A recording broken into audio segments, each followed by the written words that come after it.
এয়া কি হয় বাৰু, কিহৰ পাত হয় বাৰু? সকলোৱে চিনি পাইছে নহয় কচুপাত বুলি। আৰু কিয় ছিঙিছে বাৰু ভণ্টিয়ে, আপোনালোকে গম পাইছেনে? আচলতে আজি কেঁচা কঁঠাল খাম বুলি ভাবিছোঁ, আৰু কেঁচা কঁঠাল কাটিলে এঠা ওলায়, সেয়েহে কচুপাতেৰে মচিলে বোলে এঠাখিনি সোনকালে গুচে।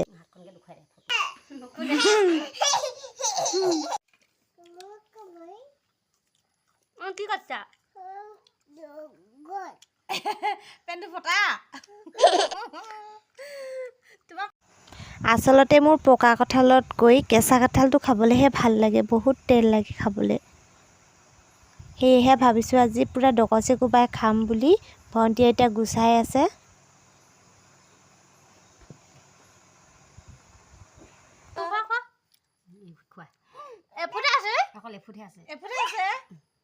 অ' মাই গড, আজি কঁঠাল দেখিছোঁ এনেকুৱা এফুট আছে না? এটা কঁঠালত এফুট নহয়।